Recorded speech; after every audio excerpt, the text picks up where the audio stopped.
Hello everyone, my name is Marley Craig and this is my taxonomic identification key. And first we have a picture of our unknown sample.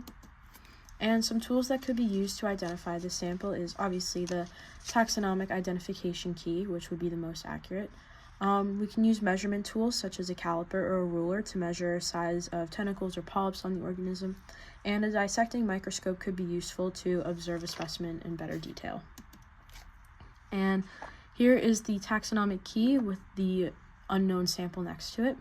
And some key terms to understand before we get started is polyps, which are cylindrical sessile forms with a single opening for both the mouth and anus surrounded by tentacles, and radial symmetry, which means that an organism can be divided into similar halves by multiple planes passing through the center.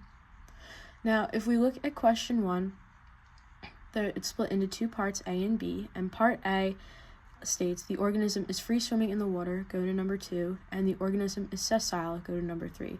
And obviously looking at this picture, we can see that the organism is attached to some sort of hard substrate, so we're going to skip question 2 and go straight to question 3.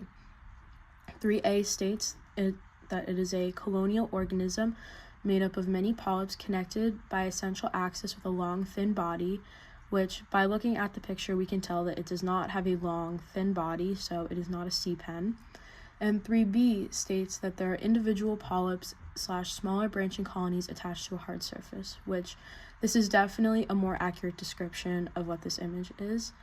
So looking at number 4, 4A states polyps appear to be arranged in long colonies that branch off in a triangular shape, which would be a Christmas tree hydroid. So this is definitely not this organism because there are no long colonies and it is not in a triangular shape. And colonies appear to be in long, thin stalks / tubes, so you go to number 5. And this is a more accurate description because the top of this organism does split into longer, thin stalks. And 5A states that there are clear or light pink colonies that may have tube-shaped polyps. These can be found growing on docks, buoys, and boat holds, which would be a tubular hydroid. And that is not this organism because it is clearly not light pink or clear, and it does not have many tube-shaped polyps. And 5B states that it is a small anemone with greenish-brownish stripes on the body. It can be found attached to rocks, shells, and wooden pilings, which would be a striped green sea anemone. And I believe that this is the most accurate description because, as you can tell, it is a very small anemone. It is attached to a hard substrate, such as like rocks or a shell, and it has green and brown stripes on its body with green tentacles. Thank you for watching.